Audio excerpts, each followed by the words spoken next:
Hello, I am Richard A. Boxall, and this is my short and almost daily podcast in which I chronicle my life and attempt to be a writer by writing daily-ish. You're listening to the diary of a wannabe writer, Season 3. Hello, today is Wednesday the 29th of July 2026. Welcome to the show. Now, what I would really like to have been talking to you about today was the meeting I had with my publisher.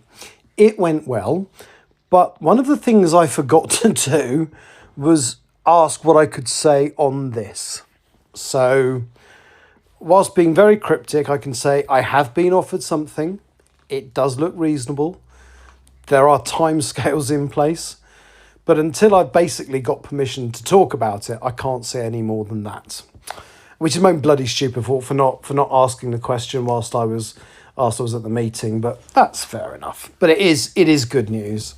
So yeah, I can't really say much more than that. Today, my day went interestingly. So I woke up about 8 o'clock, having not slept brilliantly, but better than the night before.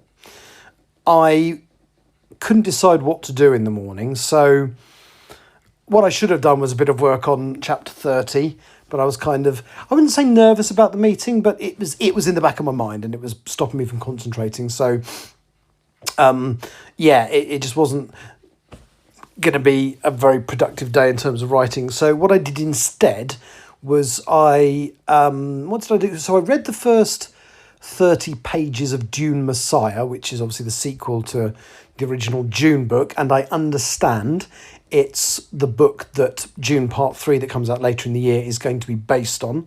It's set 12 years after the original book, and I'll be interested to say if they've changed the timings of it, because there's a 2-year time jump about 2/3 of the way through the original Dune book, which I think it became a few months rather than 2 years.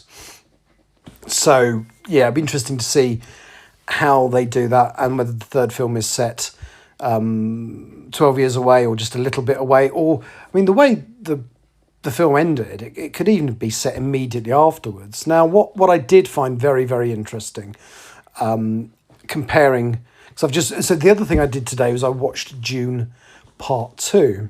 I thought it was an excellent, so I rated Part 1 8 stars and I rated Part 2 9 stars, and what I really liked about it was Zendaya's performance as Chani. I mean, I haven't seen her in much. Obviously, I've seen the Spider-Man movies and they're okay, but it's not a particularly challenging character for her. She is very briefly in The Odyssey. I would say the same there. And in this, she's hardly really in the first film. She comes into it in the last half hour, maybe. But she's splendid in this second movie. And what I love about it is in the book, it's implicitly understood between Paul Atreides and Chani that the marriage to the Emperor's daughter is a political thing, and that they will be man and wife in name only. He will never take her bed, and she, Chani is still his love, basically. And that's implied in the book. So Chani knows that's going to happen. She doesn't like it particularly, but she knows it's going to happen. None of that happens in the movie. So when Paul basically says, we can settle this, I'll marry your daughter, Emperor, she knows nothing. And the betrayal is palpable. It's such a, it's a performance using almost no words. It literally is, it's just the look on her face. And it is so utterly believable that she feels betrayed, hurt, humiliated. It's such a performance. It's so good. And it's such a powerful ending for the movie as well. Because Paul in the movie looks like this total callous arsehole who's just used her to get what he wants. And I don't think that's necessarily...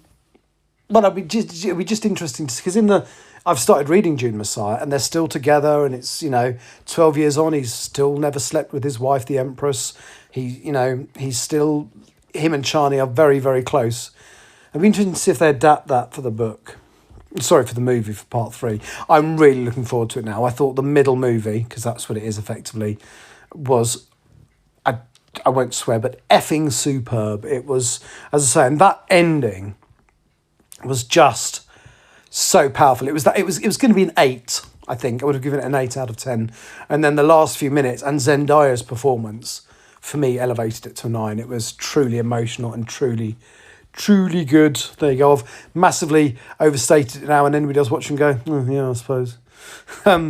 Yeah, so I did that, and then, as I say, I met up with a friend from my local writing group. Again, I haven't asked permission to say names, but one of the things I am going to do, hopefully in the future, quite a few people from my writing group are looking to be published by my publisher, and I'm going to try and interview some of them on here at some point to talk about their journey, how they got where they are, and what their hopes and aspirations and that kind of stuff are. So that will be really interesting. So the person I met today has said they're definitely up for that. So, I'm not going to do it anytime soon, but I think that's definitely a way to go for future bits of this pod.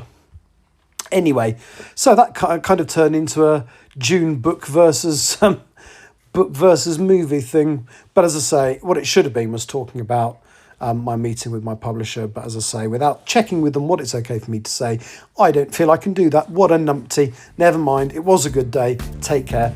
I will talk to you tomorrow. Bye-bye. You have been listening to The Diary of a Wannabe Writer, presented by me, Richard A. Boxall. Thank you for tuning in to my cogitative considerations, and if you'd like to know more about me or my projects, visit my link tree on linktr.ee/Richard Writes. Capital R, capital W. Thank you for listening.